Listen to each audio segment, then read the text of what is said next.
Hello বন্ধুরা, welcome to my blog.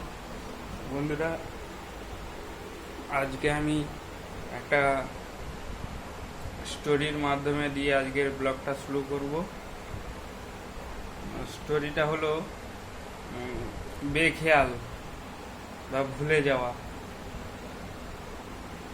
সেটি হলো, প্রথমে শুরু করব এক বন্ধু তার জন্মদিন অনুষ্ঠান পালন করবে বলে চিন্তা ভাবনা নেয় এবং সে জন্মদিন সে তার ধুমধাম করে অনুষ্ঠিত হবে বলে আগে থেকে পরিকল্পনা করে। অনেক কুটুম, বন্ধু বান্ধব, আত্মীয় স্বজন ইত্যাদি আসবে বলে সে পরিকল্পনা করে। অনেক এলাই আয়োজন, খাওয়া দাওয়ার মেনুতেও অনেক কিছু আয়োজন এবং বিভিন্ন বিশিষ্ট ব্যক্তিরাও থাকবেন। সেই রকমভাবে সে তার জন্মদিনের অনুষ্ঠান সূচনা করবে বলে সে ভাবনা চিন্তা নেয়। তো বিভিন্ন রকম খাবারের আইটেম, মানে কি বলবো আর, এলাই ব্যাপার। তো হঠাৎ করেই দেখতে দেখতে জন্মদিনের দিন গড়িয়ে আসে। তার মাথায় সবসময় চিন্তা থাকে যে এই অনুষ্ঠানটা ভালোভাবে অনুষ্ঠিত হবে, কিন্তু দেখতে দেখতে হঠাৎ করে একদিন অনুষ্ঠানের দিন চলেই এলো। তো বন্ধুরা, তারপরে সে বিশাল আয়োজন করে, রান্নাবান্না এদিকে রেডি। তারপর সকাল থেকেই পাড়া প্রতিবেশীর ভিড়।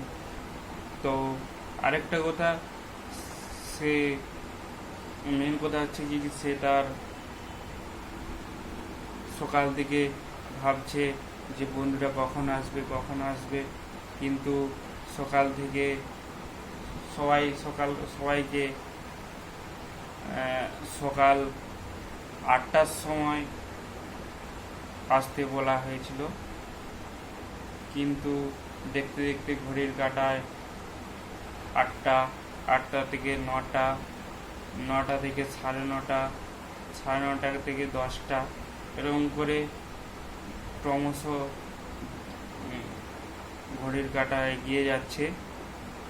তারপরে হঠাৎ করে যখন সেও ভাবতে থাকে যে এই আসবে, কিন্তু কারো বার্তা নেই। তো হঠাৎ করে তার শরীরের মধ্যে যেন কেমন একটা অস্বস্তি ভাব চলে আসে। তো সেই মুহূর্তে তার মাথার সে খুবই ক্লান্ত হয়ে পড়ে। এত বড় এলাই আয়োজন, কোনো বন্ধু বান্ধবের দেখা সাক্ষাৎ নেই, তাহলে কি সে ভাবছে তাহলে কি কারো দেখা সাক্ষাৎ নেই। তো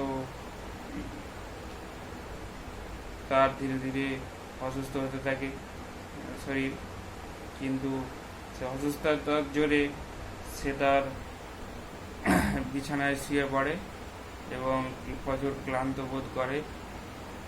কিন্তু সে হচ্ছে গিয়ে তার মাকে বলে, মা দেখো তো, আমার বালিশের তলায় একটা বাম রেখেছিলাম, সেই বামটা কোথায় গেল।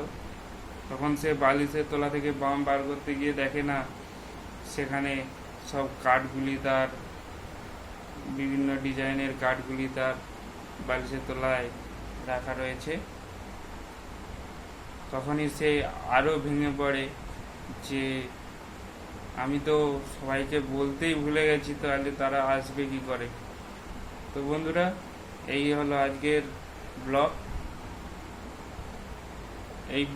এই গল্পটা আমাদেরকে আমাদের স্যার বিভিন্নভাবে 1 ঘন্টা ধরে বলেছিলেন, বিভিন্নভাবে বুঝিয়ে 1 ঘন্টা ধরে বলেছিলেন, কিন্তু সেটা আমি আপনাদের কাছে শর্টভাবে প্রকাশ করলাম।